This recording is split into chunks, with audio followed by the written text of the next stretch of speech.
Coming up in the bulletin. New Patriotic Party vows to resist any attempt to conduct fresh elections in Pandai. Look, we must speak to some of these undemocratic positions. It is not us. So there is a clear agenda. I mean, there is a certain state-capturing agenda by this ruling government. Also, minority MPs disrupt parliamentary proceedings with chants of "We no go gree," protesting a letter from the Clerk of Parliament to the Electoral Commission declaring that Pandai parliamentary seat vacant.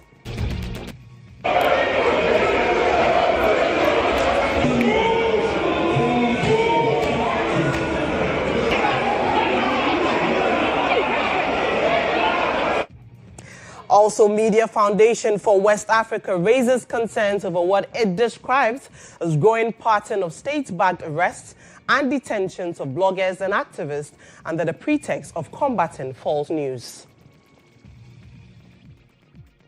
And later in business, Ghana secures major boost for labor as government finalizes labor mobility agreement with Qatar. And on the international front, 9 women shot dead by Nigerian soldiers during a protest in Lamurde in the Adamawa state.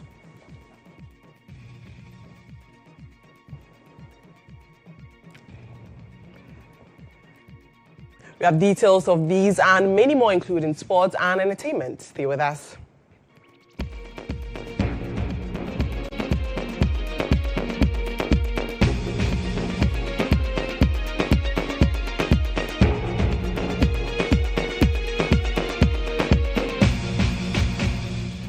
Many thanks for your company once again. Remember, you can watch this bulletin live on our social media platforms at GHOne TV.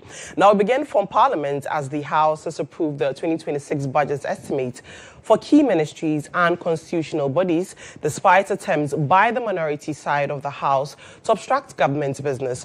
Now, the majority side of the House, which turned out in its numbers last night, succeeded in approving several reports, including that of the Interior, Youth and Sports, Food and Agriculture, among others, despite the uproar and chants by the NPP MPs. Now, addressing the House before adjournment, Majority Leader Mahama Ayariga commended the Speaker, Alban Babing, for ensuring a smooth and orderly conduct of parliamentary business. The Speaker subsequently adjourned sitting to today. 9A by the Minister for Finance. Request for the waiver of import duties, import national health insurance levy, special import levy, value-added tax, get fund levy, ECOWAS levy, AU levy, and SM levy on the importation of vehicles with engine capacities of up to 2.70 cc for foreign service officers returning from imposting at Ghana mission abroad. Honorable members, the request for the waiver of the duties, taxes, and levies are accordingly referred to the Committee on Finance for consideration and report to the House. Yes. Mr. Speaker, the item 9B is brought to this House by the Minister for Foreign Affairs. Mr. Speaker, the Deputy Minister for Foreign Affairs is in the chamber, so I want to crave your indulgence for the Deputy Minister for Foreign Affairs to lay item number 9B. Honorable members, item 9B by the Minister for Foreign Affairs. Agreement under United Nations Convention on the Law of the Sea, UNCLOS, on the conservation and sustainable use of marine biological diversity of areas beyond national jurisdiction. Peace.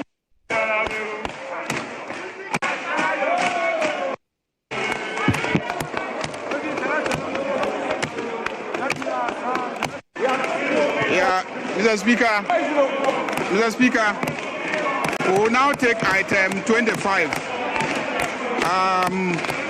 Mr. Speaker, I crave your indulgence so that the Deputy Minister for Lands and Natural Resources, Honorable Yusuf, will move the motion, and then we can take the motion, Mr. Speaker.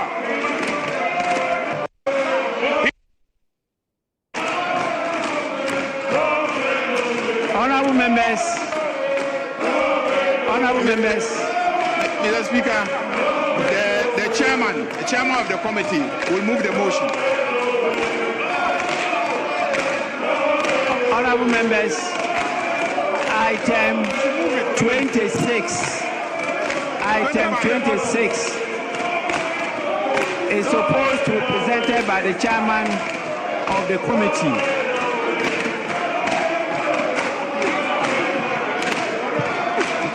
I'm not the one to do it. Mr. Speaker,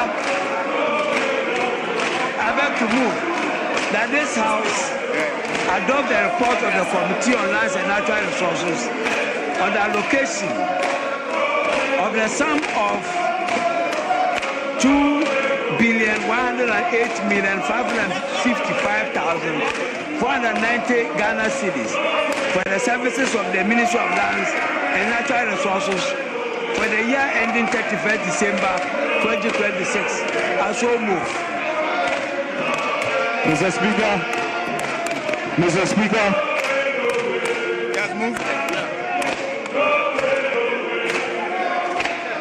Mr. Speaker, I want to second the motion. Any seconder.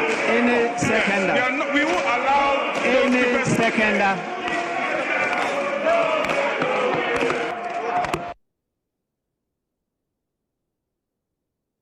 Well, the 9th Parliament's first year has certainly been a roller coaster, but few moments captured the drama.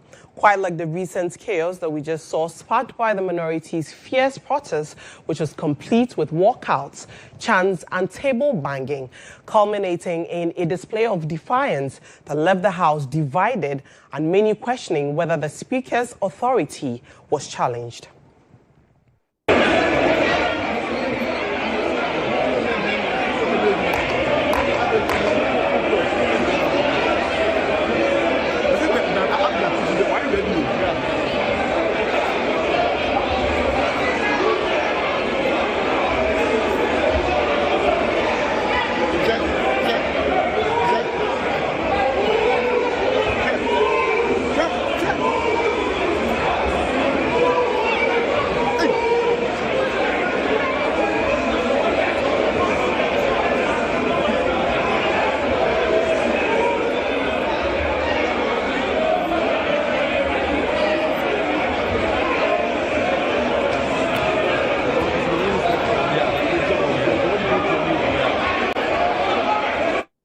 Well, the largest opposition party, that is the New Patriotic Party, has vowed to resist any attempt to conduct fresh elections in Pandai.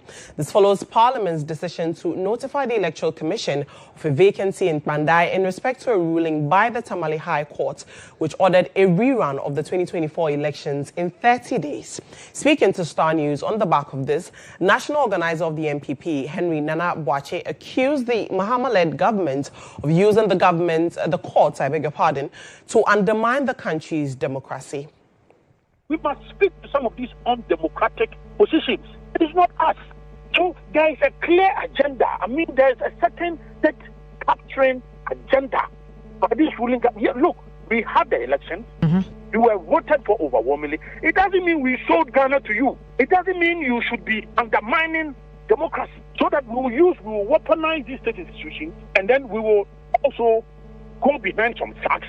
Look at what happened in Ablagwanoff. These facts, now they were put before court and they were given some mere fine. There is a certain fear, and I'm speaking to our honorable judges, distinguished judges. The bench is not for timorous souls. Because all of these judgments, you can see that it is born out of a certain fear. Now, the Chief Justice is removed. It has never happened before. And the reasons for which our Chief Justice, we don't even know. If I ask you now, you don't even know. We don't know it as we speak, but yet he's been removed. Constitutional coup d'etat. stay a while longer on the development that happened last night on the floor of Parliament. I've been joined on Zoom by Clement Okolo, who is the Director of Communications for Parliamentary Network Africa. Many thanks for joining us, Clement. From a parliamentary governance standpoint, what exactly went wrong on the floor of Parliament last night? So many things went wrong on the floor of Parliament last night, especially when a group of members of Parliament attempted to fill up the well of Parliament close to the base, and even attempts were made to disrupt proceedings and even pick up the mace of Parliament. That was a very, very bad situation that we had on our hands, and it's rather unfortunate that we are currently at this stage talking about misconduct of members of Parliament once more. So many things went wrong yesterday. That does not speak well for our democratic dispensation, especially our parliamentary democracy. But Clement, was the minority, were they justified when they insisted that no government's business will go ahead until the Pandai issue is resolved? Because that was the genesis of what we saw yesterday. As we speak, we cannot speak of justification of anything if your action leads to the disruption of a constitutionally mandated duty of an institution like Parliament. So there cannot be any justification if your actions will lead to a disruption of the business of Parliament. When you look at the standing orders of Parliament, it is stated clearly that anybody who prevents Parliament from doing its constitutionally mandated duty is breaching the standing orders and the constitution of Parliament. And if we are talking about contempt of Parliament, these are some of the things that qualify as contempt of Parliament. And we think that some of the things that happened yesterday actually qualifies to be referred to the Privileges Committee as contempt issues of Parliament. And contempt, as we understand it, is simply disrespect of Parliament. And what went on yesterday was at the crescendo of disrespect of Parliament. But so speaking of disrespect of Parliament, I mean, a lot of people have waded into what happened last night. How should this be handled? And also, does the back and forth between the majority and minority, especially when it comes to election-related developments such as this, does it reveal some form of deep structural issues? I think that when it comes to issues like this, we should go straight to the point and point out what the anomalies are. I think what sparked this particular issue is concerning the Pandai issue and the order that came from the High Court. And we all know that when it comes to interpretation of the laws and orders concerning laws, it is the judiciary that is in control. And in this time, the judiciary has actually given an order about an election that was held. That role is not played by Parliament. So the order has come, and there is a time limit on it that within 30 days, there must be an election in that particular constituency. Right. There are some constitutional mandated things that must happen as a result of that order. Parliament has a role to play in that. Because before the Electoral Commission will go ahead to run an election in that constituency, there must be a declaration of the seat vacant. And we also what the role Mr. Speaker played in that, indicating to the House that there ought to be a mandatory 7-day of execution. Now that was observed. Now, if the order, nothing has come to halt that particular order that is coming from the judiciary, I don't think that Parliament or the Speaker has that particular authority to halt that particular process. So some of us who are watchers of Parliament are a bit worried about the fact that things that are not within the jurisdiction of Parliament. Why do you force Parliament to play a particular role in it?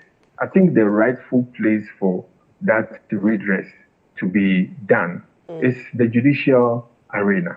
So to carry that into the parliamentary chamber and to seek to be on that tangent to disrupt parliamentary business is something that is not on at all. And we have been on this particular road before as Parliamentary Network Africa, and you are very well aware about some of the issues we have raised concerning misconduct in Parliament, following from 2021 in the 8th Parliament when those chaotic things were seen. We have sent out releases, petitioned Parliament, and all those things up till now. We don't want to say that we have been vindicated by some of the actions that we have taken, and then the advocacy that we have done up till now. These are some of the things that exactly we were trying to prevent. And if we look at it, it is rather increasing. The chaotic things are increasing. And yesterday, it almost got to the crescendo where even the mace itself was going to be taken. And to add a bit more to that, you realize that most of the chaotic things that have happened in the past happened in the absence of the speaker. But this time, it was right in front of the speaker. Absolutely. We are saying this because in the past, there have not been Clement, unfortunately, we would some discipline taken. Clement, unfortunately, we have to end the conversation here, but Clement Akolo is the Director of Communications for Parliamentary Network Africa, speaking on the issues that transpired on the floor of Parliament yesterday, where he says that the actions from the minority was totally uncalled for and must be dealt with to avert further incidences like this happening in the future. But member of the NDC communications team, Victoria Naima has condemned the minority's conduct in Parliament yesterday, where the dispute during the dispute over the declaration of the Pandai seat as vacant. Now, speaking on GA today, she argued that the minority's numerical strength should rather encourage them to engage in constructive negotiations with the majority, describing the actions in the House as needless. In the Hang Parliament, in the last administration in Parliament, it happened. There were times when, issues came up and then the minority at the time were forced to withdraw. But that came with negotiations. At this point, the numerical strength of the minority is something that I feel that they need to rather adopt the negotiation styles of dealing with issues. Okay.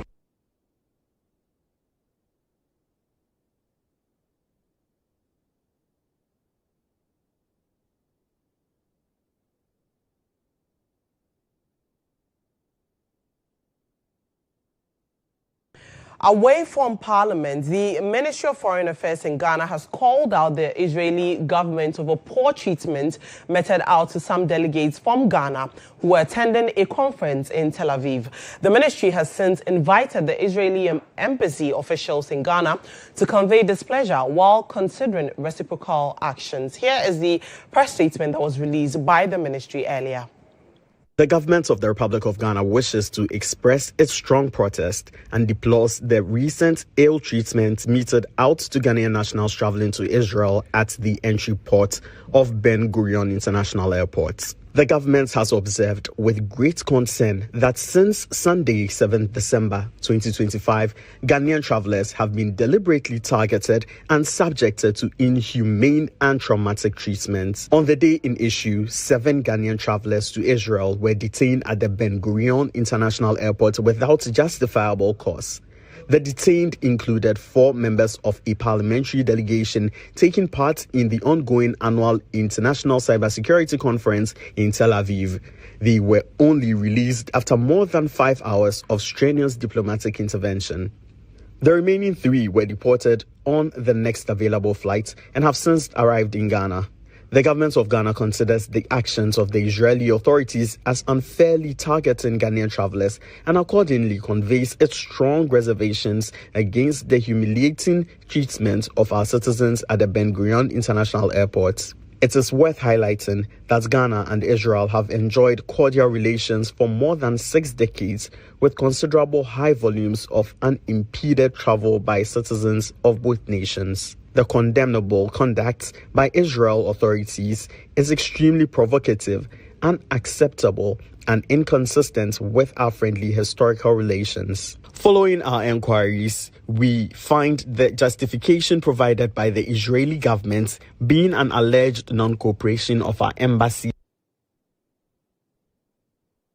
I will have a conversation with an international relations expert on this development shortly, but for now we have to take a breather.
You're welcome back to Newsroom Live on GHOne TV with me, Nadima, Umar, Uthman. Let's now take you back to our earlier story where the Foreign Affairs Ministry in Ghana has called out the Israeli government over poor treatment of some delegates that were attending a conference in Tel Aviv.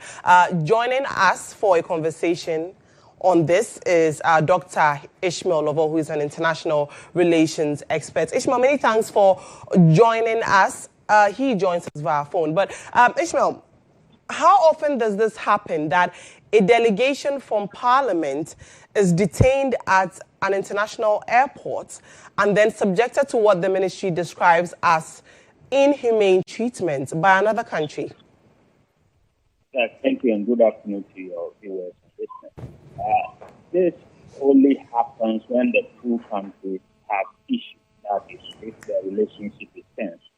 Then looking at Ghana relation over the years, it has been cooperative, it has been peaceful, it has been a mutual one. So this is unexpected. But then if you look at the content of the letter, then you begin to unpack some of the undertones. It seems that the Israeli government is beginning to have some issues with migration of Ghanaians and the conduct of Ghanaian immigrants in Israel. And they want to use the same approach that the United States has used to force Ghana into a negotiated settlement of a sort. So this is not normal. Only happens when countries have tense relations. Countries may also use it to draw attention to an issue area that they think they need to address. So they may use it to escalate tension and force some sort of negotiation. Dr. Lovo, you mentioned that this is just because you're insinuating that Israel might have an issue with Ghana. Is that what you're saying? Yes. So if you look at the content of the letter, the Israelis from this letter are giving the excuse that the embassy in Israel, the Ghanaian embassy in Israel, is not cooperating in terms of them deporting Ghanaians that they think are not worthy to be in their territory. So if you assume that is true, then it means that it's one of the areas that they are not so comfortable and they want to iron out. So in that case, they may use this as a starting point to force Ghana to take some action. But of course, we don't know the number that they are talking about that they are holding in their prison. So this may open the channel for a more direct talk between the two countries to see if they can find a solution to the issue of the Ghanaians that are held up there, and also resumption of normal travel between the two nations. Right. Because then if you are detaining the whole parliamentary delegation, that is unacceptable. At least parliamentary delegation carries weight, and that's why it is not so good a sign for Ghana-Israel relations. But Ghana says it may consider some reciprocal measures. I mean, looking at the wording of that statement, does this put a strain on the relations that Ghana has with Israel? So I think that if you consider it, looking at Ghana-Israel, that would be a normal response. That is to also say that, well, we also have certain actions you can take to harm your interest if this continues. But then again, you read the statement downwards and realize that the minister intends to summon the Israeli ambassador. Now, so virtually while we signal that we could also take action, we are also indicating that we are ready for some sort of settlement. And if you look at it, it's just that you want to show that you are not a country that can be bullied around. You want to defend your own sovereignty. Right. And your own standing within the international community. I believe that beyond this, there should be that backdoor diplomacy, that engagement with the Israelis, that iron out this, because we have so many issues of interest with the Israelis. We have issues in agricultural cooperation, technical technology, and others. And so it's not something that we should allow to degenerate. Yes, of course, there are many instances where we disagree with Israel, but then we still work together. So Right. I think that beyond the statement, beyond the summoning of that matter, backdoor approaches are very important in trying to resolve this. Right. Grateful for your time. Dr. Ishmael Lovo is an international relations expert speaking on the issue that happened in Tel Aviv, where the Ministry of Foreign Affairs in Ghana says they will have a dialogue with the Israeli embassy in Ghana on the way forward. But away from that, member of the NPP communications team, Grace Akusia-Mwabeng, has linked the alleged political interference cited by NIMOS to what she describes as the involvement of NDC officials in illegal mining.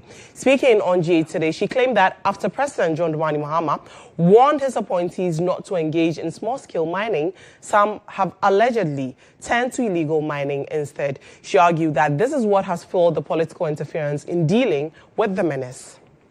Fight against Galamsey, we should look at it clearly. The NDC has failed when it comes to the fight against Galamsey. We shouldn't be even having any discussion about Galamsey at this point. Our water should be cleared by now. We should be, people shouldn't be complaining about getting sick or plants being shut down. Because yes, I think those sites that are being, rivers that are being mined, people who drink from those rivers are complaining because their babies are being aborted, people are getting sick, our vegetables are being contaminated. The government doesn't care. All they want is to mine. If this is happening, then these people will go into illegal mining because they said nobody should do illegal mining. And it is true. It is so clear that most of its people are into illegal mining. That is why NIMOS is having interferences when it comes to the fight against Galamsey. Well, a member of the NDC communications team, Victoria Naima Abdullahi, has dismissed suggestions that NIMOS is crying for help over logistical challenges. She clarified that the agency is not saying it lacks resources, but rather it needs adequate support to operate more effectively. She added that the president will respond appropriately to those needs. She spoke earlier on GA today. NIMOS is telling us they don't have resources. It is because now they have gone to the field and they have seen the extent of work that is supposed to be done. Even with our armies in all security sectors across the world, you don't just get up and then start buying tools. You understand? You need to always hit the field, do the work, and then you identify the risk. And so the risk will determine the kind of logistic that you need. It is a cry for help, and this is a cry that has come within these past few days. His Excellency John Dramani Mahama is a listening president, and therefore this plea has come before him. Let's wait in the coming days, and then you see what he's going to do about it. Okay. If we have waited months, NIMOS just complained about logistics. They have asked for adequate resources. They said adequate resources. They didn't say there were no resources at all. They need adequate resources. This means that NIMOS is committed to fighting Galamsey, and therefore they're requesting for adequate resources. Like I said, when they identified these perpetrators, they ran away, took out the control boards. So you see, NIMOS is beginning to understand the way the perpetrators trade. And so with that understanding, they are requesting for resources that is going to help them to be able to combat whatever strategies that they prepare. To one of our headline stories, the Media Foundation for West Africa has raised concerns over what it describes as growing pattern of state-backed arrests and detentions of bloggers and activists in Ghana, carried out under the pretext of combating false news. The latest case, according to the Media Foundation for West Africa, involves Democracy Hub activist Wendell Nanayao Yeboah, whose arrest the foundation said signals a troubling rollback of Ghana's democratic gains and echoes the repressive logic of the repealed criminal libel law. The Ghana Police Service, National Security, and other state security agencies, the Media Foundation for West Africa noted, are increasingly being deployed to settle reputational disputes involving public officials, bypassing civil remedies in favor of custodial intimidation. Several high-profile cases have heightened concerns from the organization, including Samuel Amadoto, Abronya DC, Echimwakwa Nana Kofi Asare, Fanti comedy and former parliamentary aspirant, described the trend as a betrayal of Ghana's democratic legacy, noting that civil remedies such as rejoinders, arbitration, and civil defamation suits are sufficient for addressing reputational disputes.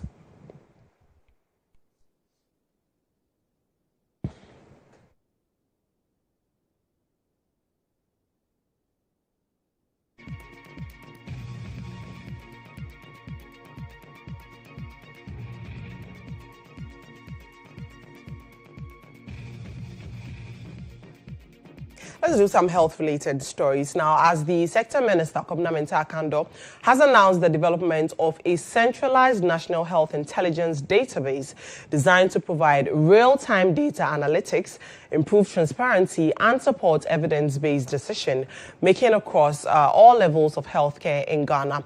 Now, the new national middleware layer will link all digital health platforms, ensuring interoperability, and national ownership of health data, which will be used to enhance healthcare delivery, strengthen governance, and boost accountability. By digital tools and AI-enabled diagnostics, it reflects our conviction that health is a right and not a privilege. This digital shift is strengthening governance, improving operational efficiency, and making our health system more responsive to the needs of our citizens. It is enabling us to track disease faster, allocate resources more efficiently, and hold ourselves accountable to higher standards of performance and transparency. Digital transformation is not an accessory to our reforms. It is a backbone of a modern sovereignty and people-centered health system. Preparing Africa for 2050 also requires modernizing our hospitals. Ghana is implementing a national retooling program that upgrades diagnostics imaging, strengthens laboratory and pathology services, expands dialysis capacity, and integrates digital systems that support rapid clinical decision-making. These investments transform our hospitals into modern centers of excellence and position us to confront both current disease burdens and emerging trends with precision and speed.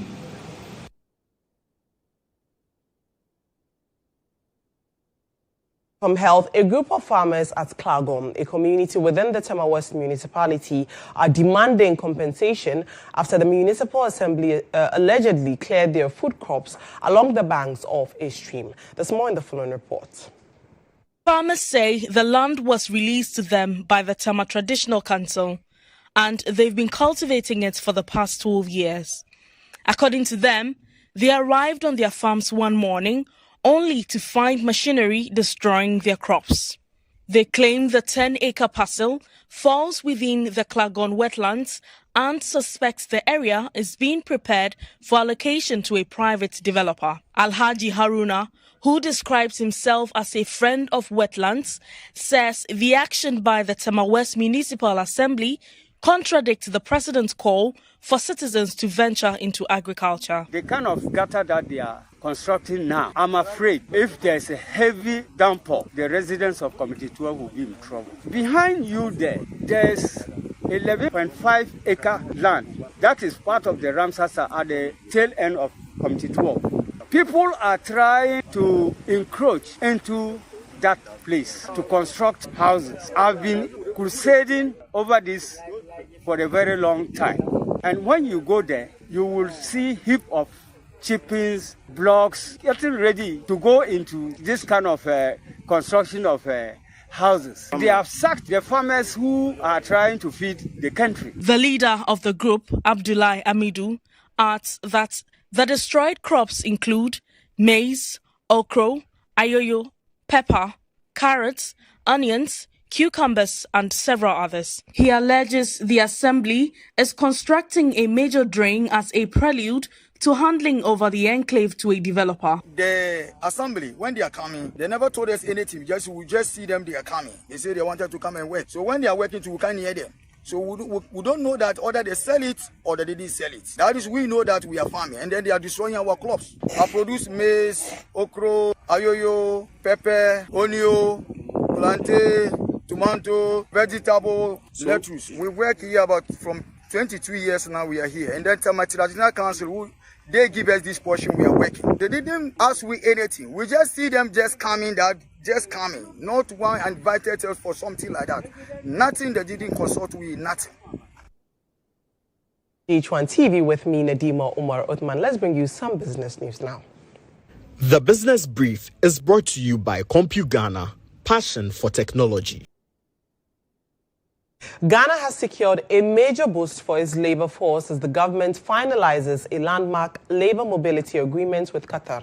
The deal, ratified by Parliament just days ago, now provides a full legal framework to protect Ghanaian workers seeking employment in the Gulf states. Speaking on the sidelines of the Doha Forum, the Minister for Foreign Affairs, Samuel Okudzeto-Ablakwa, revealed that the agreement will strengthen worker protections, improve earnings, and ensure mandatory insurance, accommodation, and medical benefits for all Ghanaian workers in Qatar. With demand for Ghanaian labor rising, the minister also confirmed that Qatar has approved a higher quota for Ghana, creating new opportunities for thousands of young people.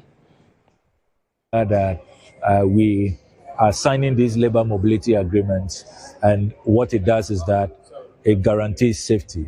Gone are the days where you are recruited here, they seize your passports, you don't know who your employers are, government is not aware, and so everybody wants to take advantage of you. Gone are those days. Now everybody knows.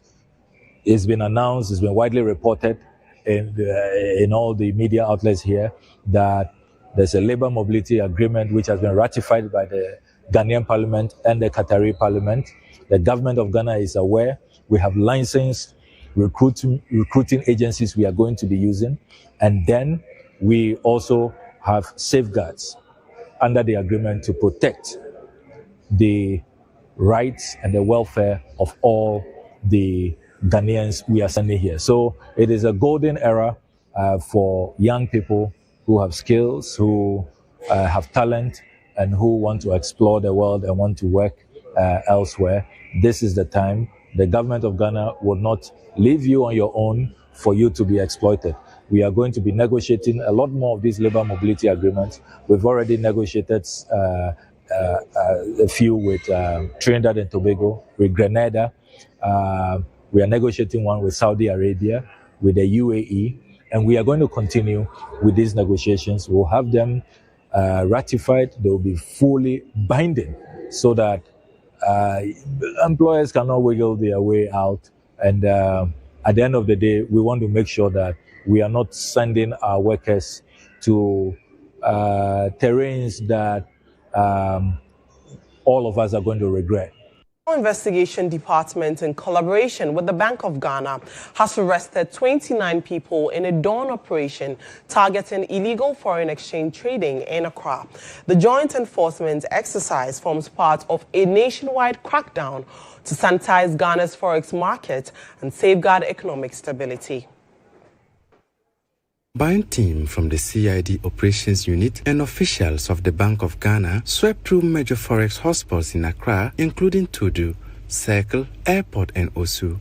Acting on sustained intelligence, the team arrested 29 suspects made up of Ghanaians and foreign nationals from Togo, Benin and Nigeria. We are not trying to say people should not get into their business. You know what the rules are. You contact Bank of Ghana, get your license, and then you do your legitimate operations. I don't think sitting under trees, calling people like he said, you just call like that, heckling people like that is the right way to do business. Shortly after the first swoop, officers returned to the same locations and arrested 12 additional suspects, bringing Tuesday's total arrest to 41 individuals.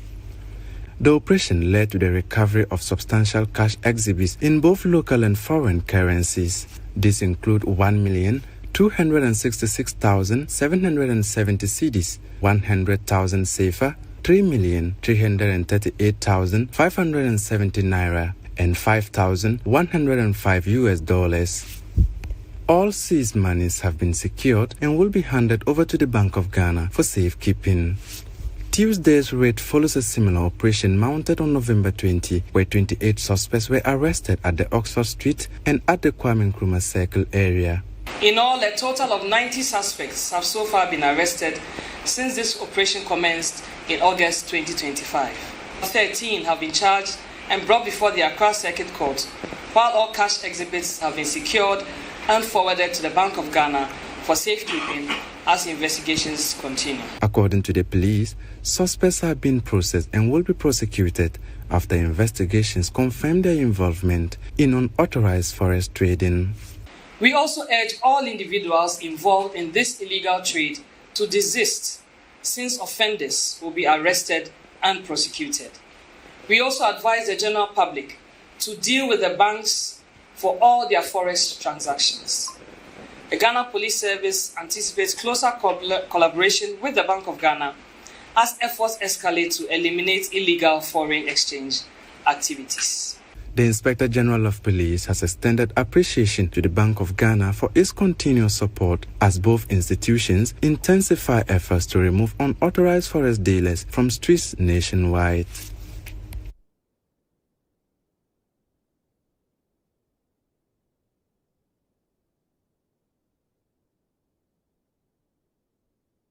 Let's now bring you some sports updates with Benjamin Yamwa.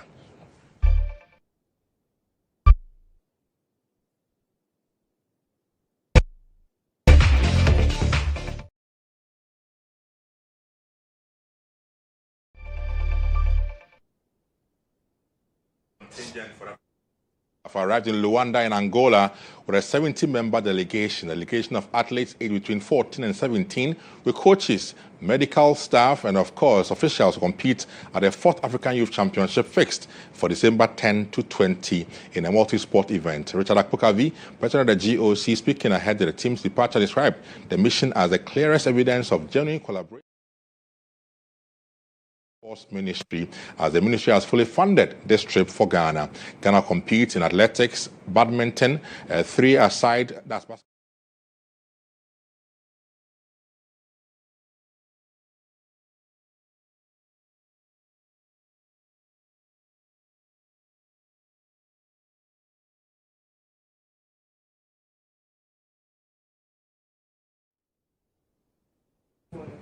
Now, yesterday we had some interesting games played in the UEFA Champions League. Results on your screen at the moment. There it is now. It was Qatar 2 lost to Olympiacos 1-0. Bayern Munich were 3-1 winners over Sporting Lisbon. Atlanta beat Chelsea by 2-1. Barca also beat Frankfurt by 2-1. Internazionale lost to Liverpool by 1-0. AS Monaco beat Galatasaray by 1-0. PSV also lost at home to Atleti by 3-2. Tottenham beat Slavia Praha 3-0. Union Saint-Gilloise lost to Olympique Marseille by a 3-2 margin last night in the UEFA Champions League. And on the back of those games played last night, and our Inter losing to Liverpool, Liverpool's manager spoke about the team, but of course was asked again about Mo Salah, but this time around try to avoid the questions involving Salah after Liverpool's 1-0 win over Inter Milan. I think tonight it should be all about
Salah, of course, making the headlines. As Slot says, he won't speak about him after the win for Liverpool. But tonight, there are a few more games in the UEFA Champions League. The biggest one involves Real Madrid, who are hosting Man City tonight in the Champions League. And the fixtures on your screens now. Karabakh take on Ajax. Villarreal, which will feature Thomas Partey, take on Copenhagen. Bilbao, of course, featuring Inaki Williams, also take on Paris Saint-Germain, who are defending champions. Dortmund take on Bodo Glimt. Benfica take on Napoli. Club Brugge take on Arsenal. Arsenal already have qualified and avoid their place at the next stage. Juventus take on Pafos. Leverkusen will come in Newcastle. And the biggest game, Real Madrid hosts Man City in the biggest game tonight at the Estadio Bernabeu. And that's a big one to look out for tonight. And that should be it for us as well in sports. My name is Benjamin Yamoa. Thank you, Benjamin, for bringing us those sports updates. Let's now bring you international.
And that's how we wrap up the edition of Newsroom Live on GHOne TV. I am Nadima Umar Uthman. Log on to starfm.com.